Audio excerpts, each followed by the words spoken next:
Jamaah untuk orang ngaji begitu.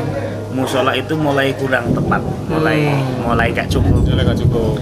Maka tahun 79-an mulai diadakan pembangunan masjid. Namanya Masjid Nurul Huda. Masjid Nurul Huda. Yang sekarang tidak Masjid Nurul Huda. Nah, Nurul Huda yang awalnya hanya pesantren, levelnya naik sekarang jadi entitas brand. Wih, ini keren ini ya. Yang awalnya pesantren Nurul Huda, kemudian kami jadikan NH. Nurul Huda. Brandnya NH. Ya. Nah, sampai kemudian jatuh pada pilihan kita bikin rumah makan yang kayak legend gitu, yang sifatnya tradisional, yang menunya memang menu spesial. Nah, itu dia. Dan tradisional food ya? Tradisional food di sini. Nah, kami kenapa lebih ke diferensiasi yang pertama, yang kedua kami kepengen menggandeng masyarakat lokal gitu. Jadi A to Z bahan baku yang kami butuhkan, baik makanannya, sayur mayurnya, sampai kemudian ayamnya, kami ambil dari warga lokal. Ya meskipun kalau boleh jujur kita boleh aja bisa deh potong kompas cari ke yang besar gitu, dapat harga lebih miring. Tetapi narasi tentang kebersamaan, narasi tentang pemberdayaannya jadi kurang kena. Gitu. Makanya kami memilih untuk bekerja sama, berkolaborasi dengan warga lokal, sayurnya, ayam kampungnya, bahkan SDM-nya, chef-chefnya ini mentor-mentornya gitu ya. Iya. Itu warga-warga lokal, ibu-ibu yang masakannya enak, tapi belum punya penghasilan yang tetap gitu. Kita rekrut di sini untuk mempelajari santri-santri.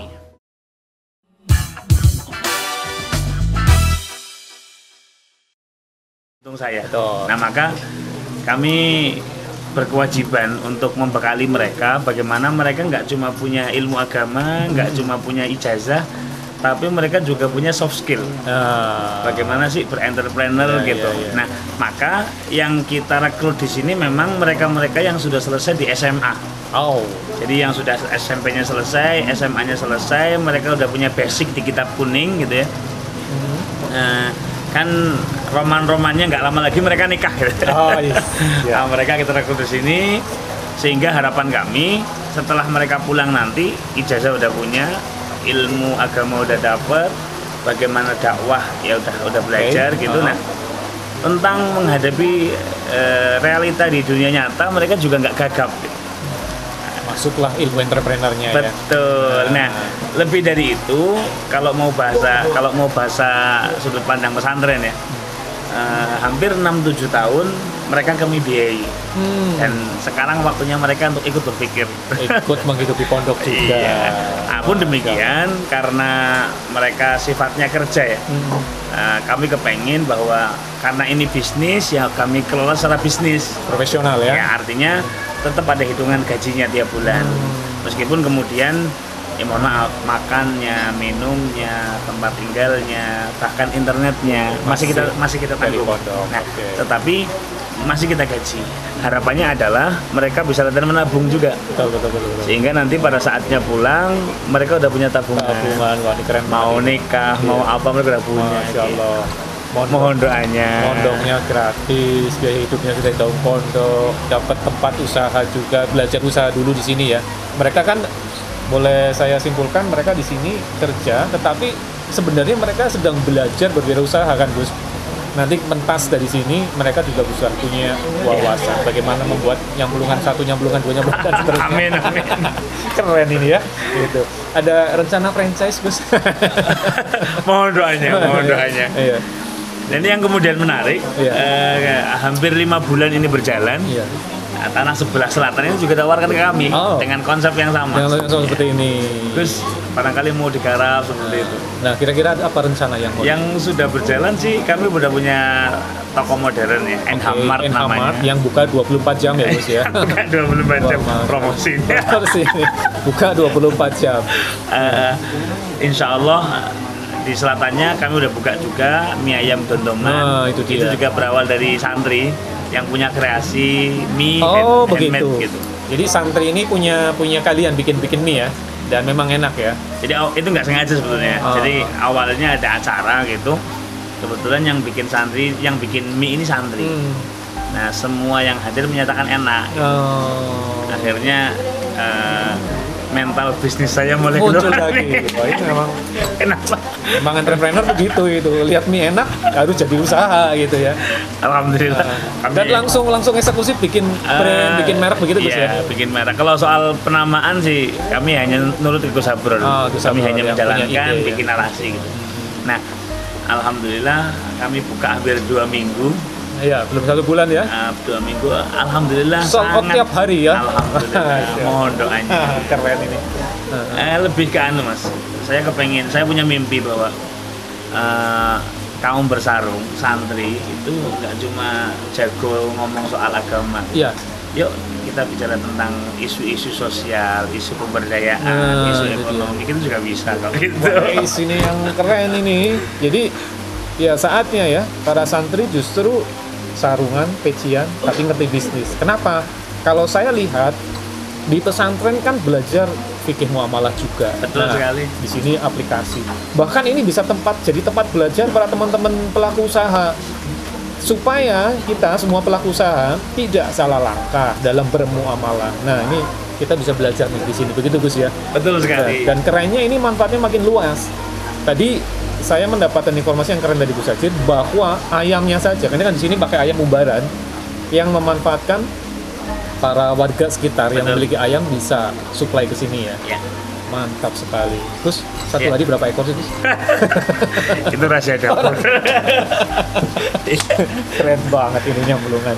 Nah, yang jelas begini, alhamdulillah dengan adanya usaha ini semua santri bisa belajar, santri bisa dapat sangu, iya. dan entah berapa kita bisa nambah untuk dapur. Wih, ini yang keren. Artinya berasnya, gaji ustadznya, gitu. Ada lampu yang rusak, bayar listriknya pondok. Betul. Alhamdulillah sudah tercover dengan ini. Masya Allah. Nah, sekarang ada berapa usaha Gus? Kita boleh absen satu-satu dia. Ada. Openingnya kami di Toya NH. Toya NH. Minum isi ulang. Itu galon ya? Galon ya. Yang kedua Kopi NH. Kopi NH. Yang ketiga Madu NH. Madu NH. Yang keempat Madu Pahit. Madu Pahit NH. Yang kelima Nyamplungan ini. Nyamplungan. Yang keenam Dondoman.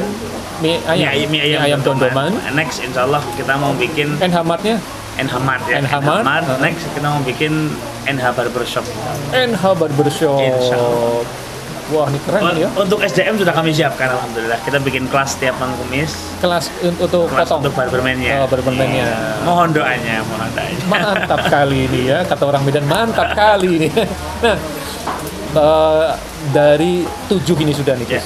Dari 7 bidang usaha ini semua ada di payung NH Corp ya. Betul. Ada di payung NH Corp. Nah, saya boleh coba apa sih yang ada dalam pemikiran Gus Sajid ketika Gus Sajid alumni pondok, tidak pernah belajar entrepreneur, tidak pernah belajar tentang bisnis, tapi tiba-tiba dalam waktu yang tidak terlalu lama bisa membangun NH Corp, sebuah perusahaan yang ini kerennya apa?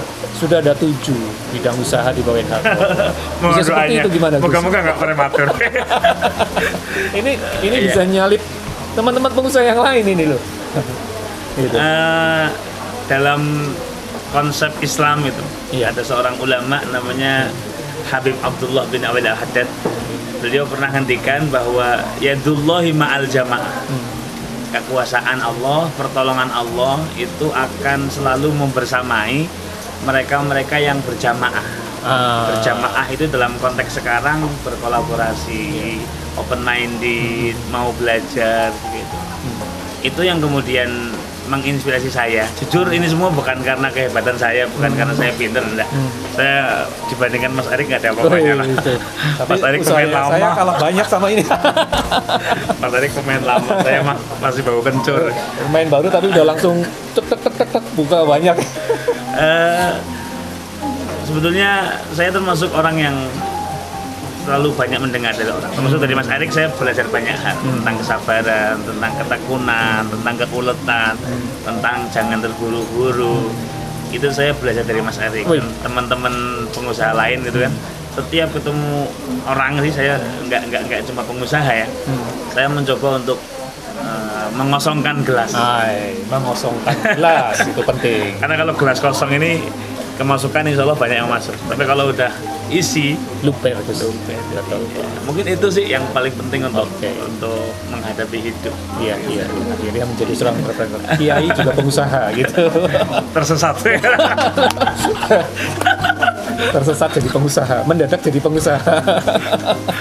Nah, Gus terakhir nih Gus. Mungkin ada masukan buat teman-teman karena gini Gus, di sini yang bisa saya ambil adalah bahwa untuk punya bisnis dan punya perusahaan, punya usaha yang macam-macam seperti ini, semua berangkat dari nol. Betul sekali. Berangkat dari nol. Artinya menjadi seorang pengusaha itu tidak harus orang-orang yang memang udah punya modal besar atau punya keturunan seorang pengusaha juga. Ya, ini salah satu ada di Nurul Huda ini membuktikan bukan dari keturunan entrepreneur ya Gus ya. Tidak ada mungkin ya, tidak seorang pengusaha, tetapi bisa melahirkan beberapa bisnis dan punya manfaat luas untuk masyarakat juga. Dan saya ngerti persis, ini tidak punya modal duluan. Boleh dikatakan hampir nyaris tak modal gitu ya, tapi bisa punya beberapa usaha. Dan ini adalah inspirasi yang luar biasa. Maka saya minta terakhir nih, Gus Sajir bisa kasih wejangan buat teman-teman pemirsa Eric Show yang mungkin punya ide bisnis, mungkin sedang mau merintis bisnis, atau punya cita-cita ingin berbisnis. Kita simak wejangan dari beliau. Monggo Gus. Saya teringat satu sabda Nabi SAW. Beliau pernah bersabda seperti ini. Wa innama tunsoruna wa turzakuna bidu'afaikum.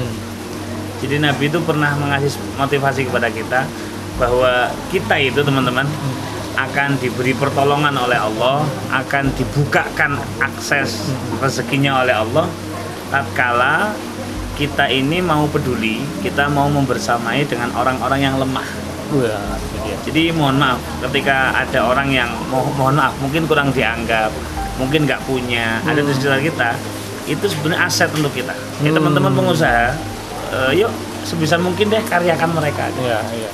Sebisa mungkin bantu mereka, sebisa mungkin tolong mereka. Maka insya Allah Allahu fi auni al-abdi maka al-abdu fi auni akhi. Bahwasanya Allah itu akan selalu membantu kita, akan mensupport kita, menolong kita selagi kita peduli dengan saudara kita. Maka yuk teman-teman, jadikan entrepreneur ini bukan sekedar untuk memperkaya diri gitu ya. Betul. Tapi motivasinya adalah bagaimana kita memberikan manfaat pada sekitar, bagaimana kita berdampak untuk orang lain. Nah, dengan modal itu insya Allah power kita jadi besar gitu. Barangkali itu sih sedikit moga-moga manfaat. Jadi teman-teman nih bagus buat wejangannya. Kalau udah lagi mulai lanjut bisnis, niatnya coba tidak hanya niat yang lurus tapi luas begitu ya Gus. Lurus dan luas. Iya, lurus karena Allah, luas agar bisa menjadi manfaat buat sesama. Mantap banget ini. Matur nuwun waktunya Gus. Mohon maaf banyak kesalahan, banyak kata yang kurang berkenan. Banyak ilmu yang bisa kita dapat ya, luar biasa. Dan bagi teman-teman mungkin yang di wilayah Purwokerto bisa langsung hadir melihat langsung di sini.